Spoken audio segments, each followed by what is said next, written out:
重陽節咧又就嚟到啦，我哋都知道咧9月9日重陽節咧就以前嚟講咧就分兩個大日子啦，一個就係我哋講春天嘅時候就春祭，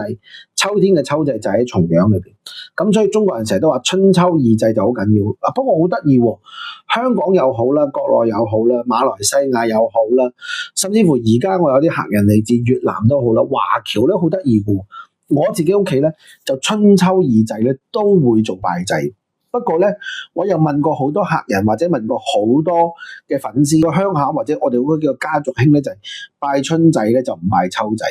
做清明咧就唔做重陽嘅，或者有啲人做重陽就唔做清明。反問翻我，師傅，究竟清明同重陽做唔做好，定係做邊個好啲咧？咁樣，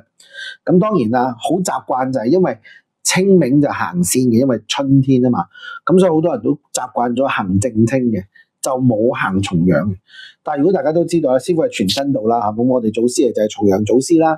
就係代表重陽要登高避禍，所以有見及此咧，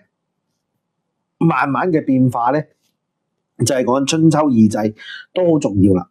另外，亦都因為我哋中國以農立國，秋祭之後咧，就係我哋豐收嘅時候嚟，代表一年咧好景嘅一個景象，所以好多人都會覺得，我應該攞住三生嘅祭品係咪拜祭自己屋企嘅先人，話俾佢聽，今年咧已經都唔錯啦。希望咧所有先人咧今年繼續保佑我哋係咪啲子孫，下一年繼續興旺。所以有啲人覺得秋天都過啫，但係未到冬天喎，唔係應該冬天先至還神？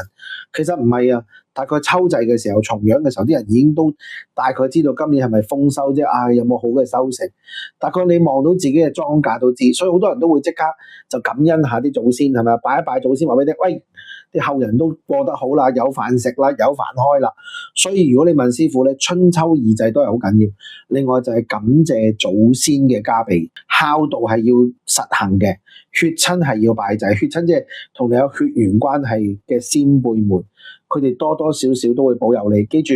有啲人話，我同我阿爸媽都唔 friend 嘅，天下無不是之父母，一定係保佑自己嘅後人，冇人想過自己後人唔好嘅，所以自己諗下，要拜祖先係必須嘅。